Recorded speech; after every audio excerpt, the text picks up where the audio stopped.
Happy Mother's Day to all my mothers that watch me, guys. Happy Mother's Day to you. Happy Mother's Day to my mom, my auntie, my sister, my grandmother that is with God right now, and Happy Mother's Day to Lily.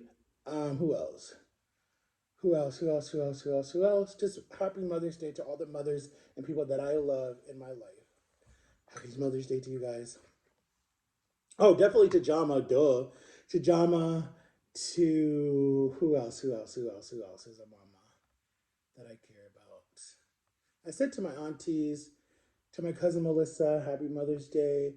To my sister Megan, my sister Lisa, Happy Mother's Day. To Kayla, Happy Mother's Day.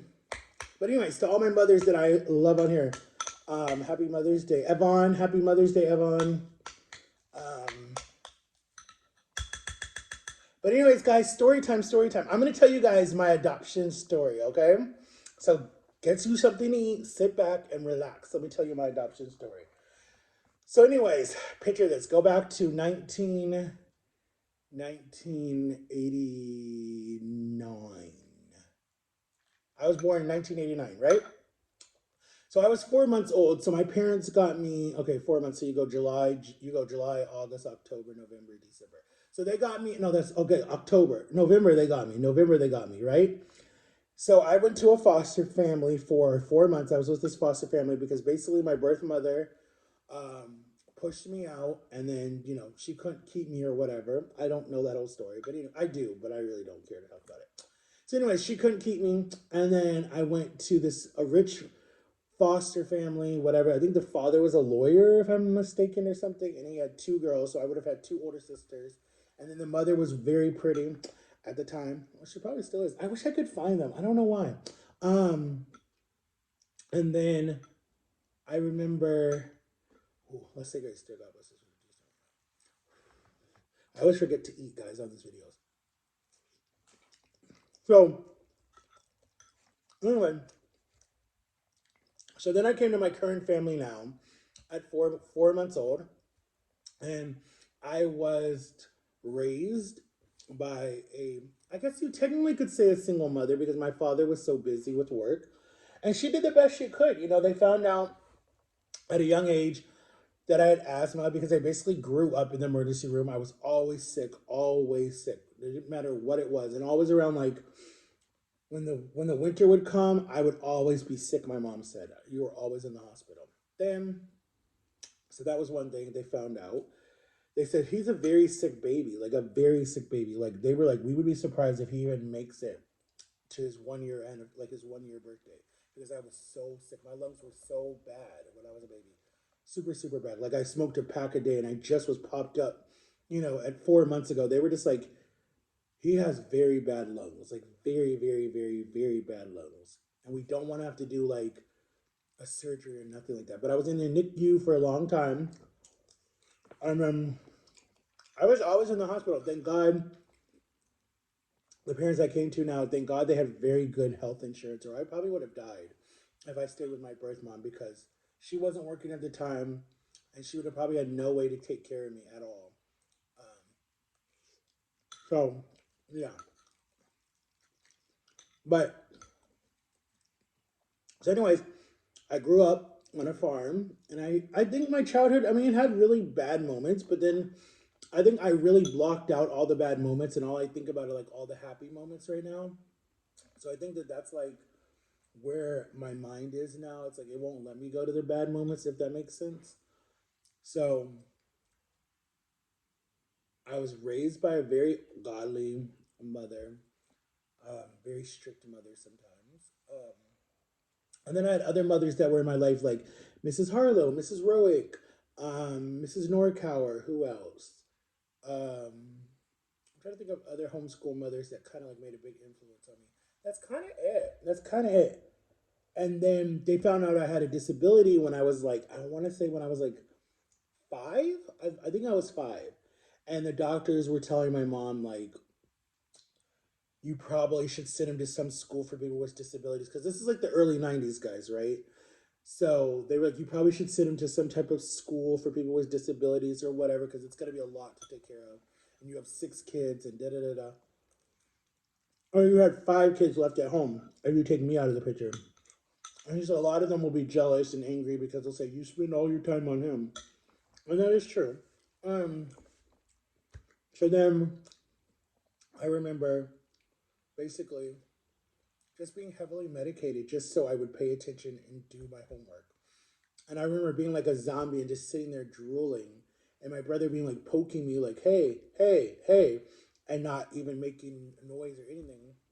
And I remember my brother and my mom both said, nope, not my child. And my brother said, no, I don't like him like that. He's like a zombie.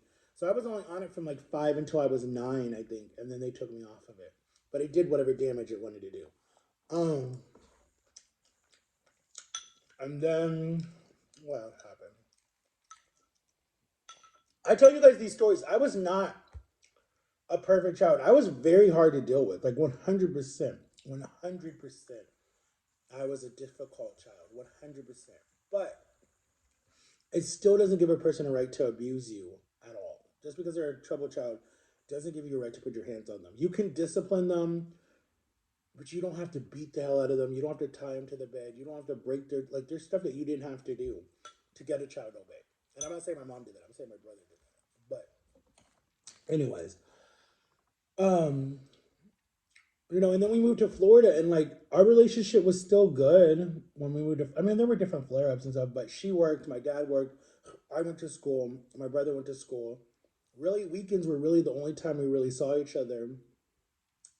And even then, I wasn't even home. I was at my youth group all the time. So really, my whole teen years, I was such a church nerd, and I wish I wasn't. Honestly, honestly, I wish I wasn't because. And then let me tell you something. So my birth mom had my first brother at 17, right? And my birth brother had his first baby at 17. So it's genetic. I my birth mom had me at 18. I'll never forget. I was mad at my mom and my girlfriend's mom at the time because they were like, I don't remember what there was something that they did. I wasn't really mad at my girlfriend's mom. She was mad at her mom. I was mad at my mom. And oh, I know what it was. They were telling us not to do da da da da, right? They were like, just it made no sense. Two religious mothers, right? So I remember we said, okay, we're gonna meet at this mall and we're gonna go see a movie. I think we went to go see the Robinsons. It was something, some movie about this little kid with glasses. It's an anime movie, and no one believed in him. And then he invented something. It was some movie. It came out in like 2007, 2008. But anyways, I remember we went to go see a movie, and that's what we told our parents. She lived super, super close to where we were going to see the movie. So her mom worked nights. My mom was here at this house. And her mom was supposed to bring us home when she got off work at 10. So we were like, all right, whatever. So we snuck to her house, did the dun da da, whatever. Snuck back to the mall, walked around, and I'm not even playing with you guys. Then it was like a few months later, she was like, I was like, what? What's wrong? She's like, I didn't, that female cycle that women have. She's like, I haven't had it in like a few months. I'm like, what do you mean? What do you mean? Like, I was scared because I was 17 at the time. I was like, what do you mean? What do you mean? And I was about to go on my first missions trip. So she was like, I think I'm pregnant. And I was like, what do you mean you think you're pregnant? And I'm like, wait, who's the father? And she's like, you're the only one I've been with. And I'm like, okay. And already she had a 5 year old. Remember this. She had a 5 year old already. So she was very, like, could have babies so fast. So I was like, we only did it once. She's like, that's all it takes is one time. I'm like, yeah, that's true. So I'm like, well, how the hell are we going to tell our parents? So I remember I went to church and I was talking to my best friend Jeff about it. Somehow, this stupid girl named Katie, oh my God, I hated her.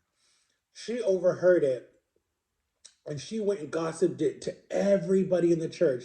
Matt's got someone pregnant. Matt's got someone pregnant. Blah, blah, blah, blah, blah, blah, blah. And I remember it literally was like a month before we left to go on our mission trip. And I raised all my money. And I kind of told this story already. Let me know if you guys want me to tell that story. But again, um, so I remember it was Sunday night. I was leaving, and the pastor, the youth pastor, and then two other people that were on the team, and I worked for the church too. they were like, "Hey Matt, can we talk to you?" And I told you guys my nickname was Biggie in the church, but they would use my real name. So they were like, "Hey, can we talk to you?" And I was like, "Yeah, that's fine." So they took me into the office. I felt like I did something bad, and they were like, "Hey, we don't know how to say this, but we heard this rumor. Is this true? And have you told your parents, right? And has she told her parents?" And I was like, I mean, I was like, I can't lie and say no. I mean, it's yeah, it's true, but I'm like, I didn't want everyone to know. I was like, I was just talking to Jeff because Jeff was my best friend, and Katie overheard, and she went and blabbed it to everybody. I wasn't trying to get it out there, because I'm like, I'm a Christian. You're supposed to wait until marriage. Da, da, da, da. I'm like, I didn't want everyone to know that I made a mistake, a oopsie.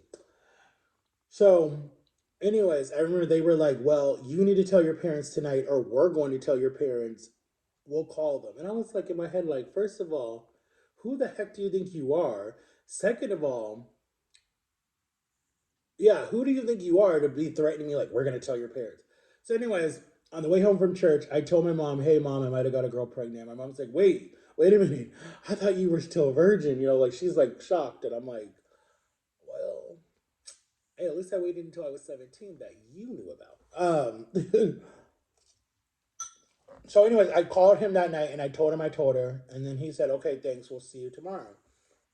So then Monday we had an emergency meeting with the church, like everybody who was going on the trip. We had this big meeting, and because we were like trying to finalize a lot of the last stuff, right?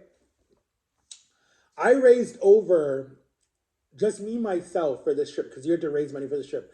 I raised over $2,000, guys. Just me myself with family members, bakeries that we did, fundraisers. We washed people's cars. We cleaned the pastor's house.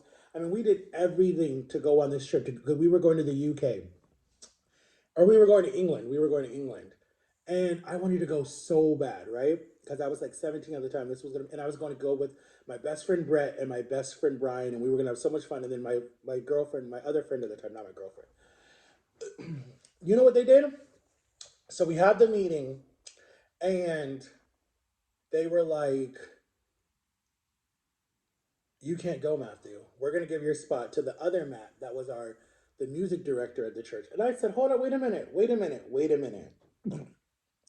I raised all this money, and you're just gonna give it to Matt, who didn't do none of the fundraisers, nothing, who didn't even want to go in the beginning.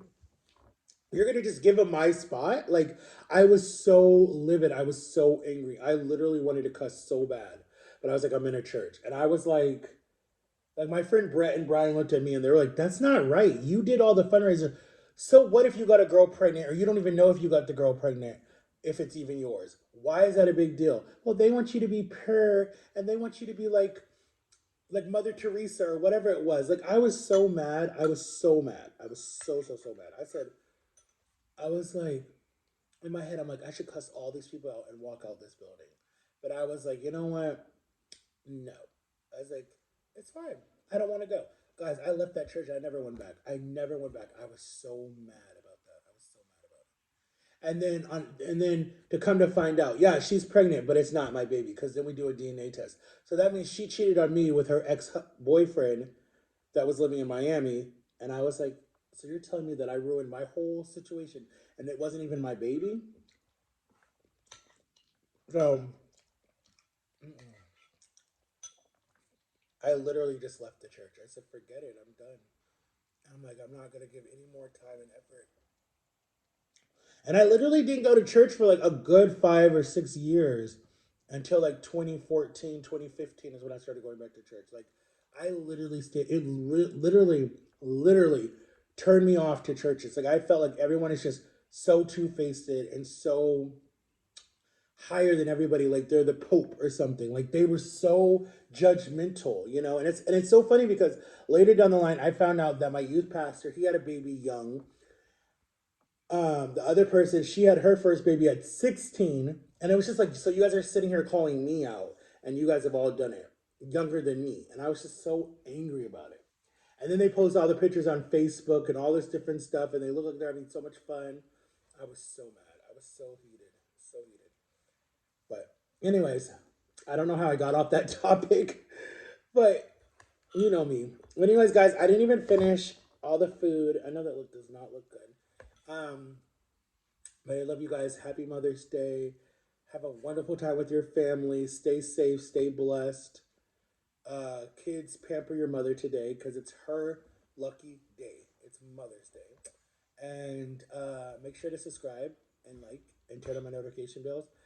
Welcome to all my new subscribers. I saw a lot of people. Thank you to my one fan that said, what did he say? He said, bro, you need to stop eating the junk food. He said something like, stop, whatever. He's like, bro, you got this. I believe in you. So thank you. Yes, keep watching because I am going to start losing the weight again. Keep watching. I think it was on my Domino's video. I think it was that video. And that technically was healthy, guys, because all it was protein and carbs. That was it. Carbs aren't good for you. But I love you guys and I'll see y'all later. Bye-bye.